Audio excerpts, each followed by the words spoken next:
चुनाव संपन्न हुए, उसके परिणाम भी आए, कल सरकार भी बन गई, ये सब हो गया, लेकिन उसकी चर्चा अभी तक चलती है। जो हुआ वो क्यों हुआ, कैसे हुआ, क्या हुआ,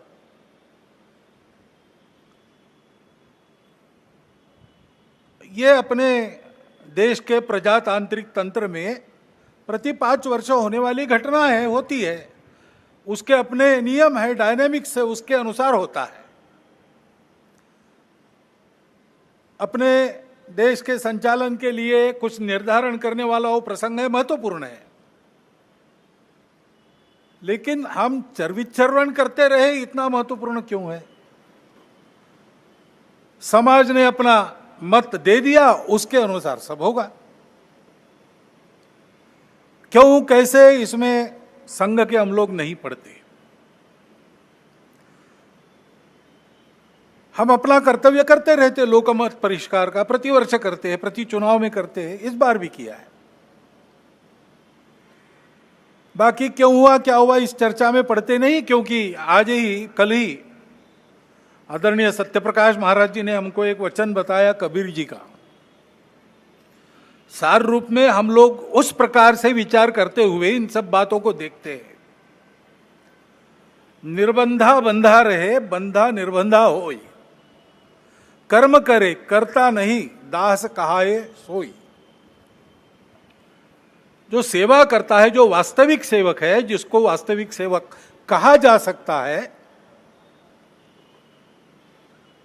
उसको कोई मर्यादा रहती है, वो मर्यादा से चलता है। काम करते सब लोग हैं, लेकिन कार्य करते समय मर्यादा का पालन करते हुए उसको करना। जैसा तथागत ने कहा है, कुशलस्य उपसंपदा, अपनी आजीविका, पेट भरने का काम सबको लगा ही है, करना ही चाहिए। अपने शरीर को भूखा नहीं रखना है, परंतु करते समय कुशलस्य उपसंपदा है, कौशल पूर्वक। यानी उपजीविका के कार्य में उत्कृष्टता जैसे उस शब्द से निर्दिष्ट होती है, वैसे ही वो कार्य करते समय दूसरों को धक्का नहीं लगना चाहिए, ये मर्यादा भी उसमें निहित है। तो ऐसी मर्यादा रख के हम लोग काम करते हैं। काम करने वाला उस मर्यादा का ध्यान रखता है, वो मर्यादा ही अपना धर्म है, वो मर्यादा ही अपनी संस्कृति है, जो महाराज जी ने अभी बहुत मार्मिक कथाओं से थोड़े में बताई, पूरी बताई। उस मर्यादा का पालन करके जो चलता है वो कर्म करता है, लेकिन कर्मों में लिप्त नहीं होता, उसमें अहंकार नहीं आता कि मैंने किया, और वही सेवक कहलाने का अधिकारी रहता है। ये उक्ति कल जब उन्होंने सुनाई तो मेरे मन में आया कि अपना विचार क्या है, संघ कैसे चलता है, उसको बताने का दूसरा कौन सा उपाय। सरल उपाय में यही है, 4 पंक्तियों में संघ की वृत्ति ध्यान में आती है। क्योंकि इन बातों में उलझे रहेंगे तो काम रह जाएंगे, और चुनाव प्रचार की या चुनाव में जो होता है उसकी बात ऐसी है, वास्तव में तो प्रजातंत्र की अनिवार्य आवश्यक प्रक्रिया है, और उसमें 2 पक्ष रहते हैं, इसलिए स्पर्धा रहती है। स्पर्धा रहती है तो दूसरे को पीछे करने का, स्वयं को आगे बढ़ाने का काम होता ही है, होना ही चाहिए, परंतु उसमें भी एक मर्यादा है, असत्य का उपयोग नहीं करना। चुने क्यों जा रहे लोग, संसद में जाएंगे, बैठकर अपने देश को चलाएंगे, सहमति बनाकर चलाएंगे। हमारे यहां तो परंपरा सहमति बनाकर चलने की है।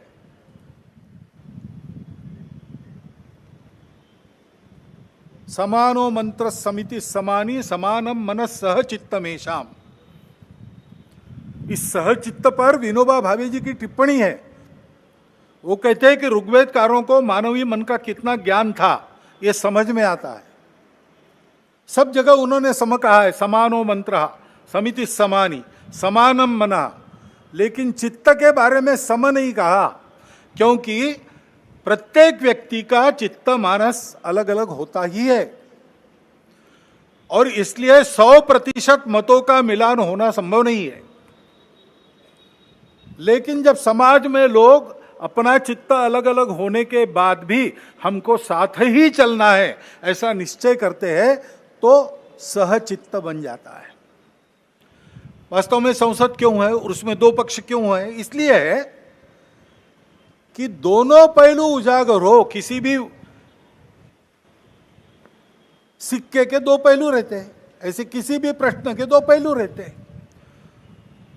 एक पक्ष एक पहलू का विचार करता है तो दूसरे पक्ष ने दूसरा पहलू उजागर करना है ताकि जो होना है वो पूर्णतः ठीक हो, सहमति बने। इसलिए संसद बनती है।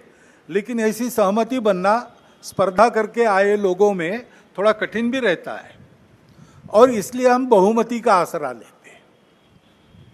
उसके लिए स्पर्धा चलती है। ये स्पर्धा है, कोई आपस का युद्ध तो है नहीं।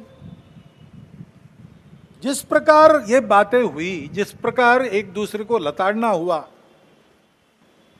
जिस प्रकार प्रचार के दौरान हमारे करने से समाज में मनमुटाव बढ़ेगा, दो गठ बटेंगे, आपस में शंका संशय उत्पन्न होगा, इसका भी ख्याल नहीं रखा गया और विनाकारण संघ जैसे संगठनों को भी उसमें खींचा गया। टेक्नोलॉजी का सहारा करके असत्य बातें परोसी गई, नितांत असत्य।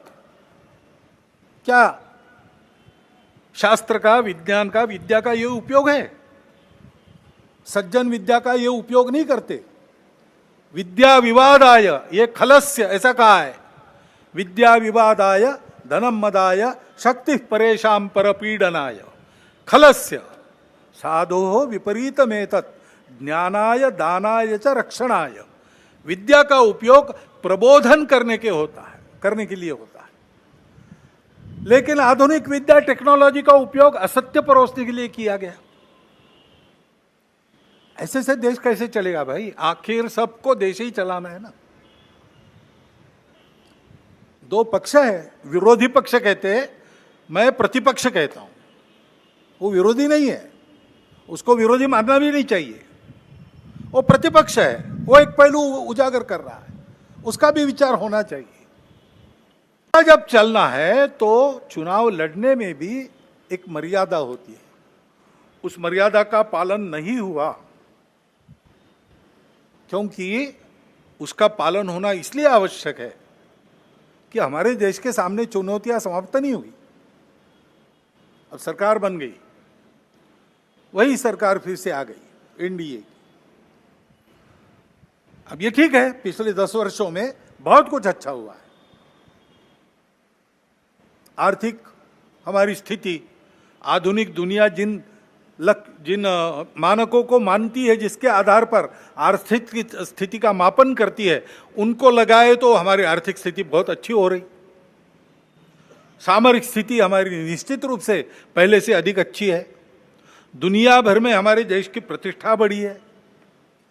कला क्षेत्र में, क्रीड़ा क्षेत्र में, ज्ञान विज्ञान के क्षेत्र में, संस्कृति के क्षेत्र में हम सब लोग विश्व के सामने आगे बढ़ रहे हैं। हमको धीरे धीरे मानना विश्व के प्रगत देशों ने भी शुरू किया है। लेकिन इसका मतलब ये नहीं है कि हम चुनौतियों से मुक्त हुए। अभी उन बातों से मुक्त होकर जो चुनाव के आवेश में अतिरेक हो गया, उससे मुक्त होकर हमको आने वाली बातों का विचार करना है, समस्याओं से राहत लेनी है। अभी हम बैठे हैं, गर्मी लग रही है, अभी तो ठंडा हो गया, लेकिन कुछ दिन पहले कितनी गर्मी थी। इस वर्ष हर वर्ष से बहुत अधिक गर्मी हुई और सर्वत्र हुई, हिल स्टेशंस में भी हुई। बेंगलुरु जैसे महानगर में जल का संकट आ गया। हिमालय के हिमनदियों के पिघलने के बारे में तरह तरह की बातें छप रही है। ये पर्यावरण का सारी दुनिया पर संकट है।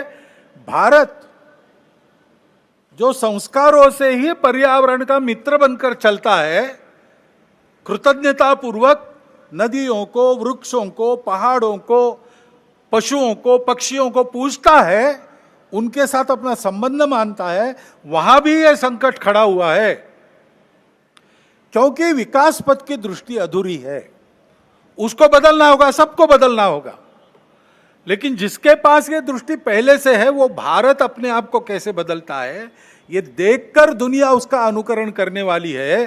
तो हमको अपना स्व के आधार पर एक विकास पथ ठीक से बनाना है। अभी उस स्व का विचार करके भी बहुत सी बातें हो रही है, लेकिन हमको मूल से विचार करके दृष्टिगत सारी बातें बदल के करना पड़ेगा। ज्ञान विज्ञान का जो आधुनिक सारा प्रवास और प्रयास है, उसको भी ध्यान में रखकर हमारे परंपरा का ज्ञान जो काल सुसंगत है उसको साथ लेकर दृष्टि वो रखकर कि वसुधैव कुटुंबकम, और सृष्टि अपनी माता है, हम सृष्टि के विजेता नहीं है, हम सृष्टि के अंग है। वो माता है, उसका दोहन करना है, उसका पोषण होना चाहिए, इस पर ध्यान देना है। उस ढंग से विकास की रीति, उस ढंग से अपने विकास के प्रतिमान हमको बनाने पड़ेंगे। उसके लिए देश में शांति चाहिए जगह जगह, और समाज में कलह ये नहीं चलता। अब 1 साल से मणिपुर शांति की राह देख रहा है, उसके पहले 10 साल शांत रहा। पुराना गन कल्चर समाप्त हो गया ऐसा लगा, और अचानक जो कलह वहां पर उपज गया या उपजाया गया, उसकी आग में अभी तक जल रहा है, त्राही त्राही कर रहा है। कौन उस पर ध्यान देगा? प्राथमिकता देके उसका विचार करना ये कर्तव्य है। समाज में कितनी बातें आ रही, भले घर की महिलाएं शराब पीकर कार चलाती है और नीचे लोगों को रौंद देती है।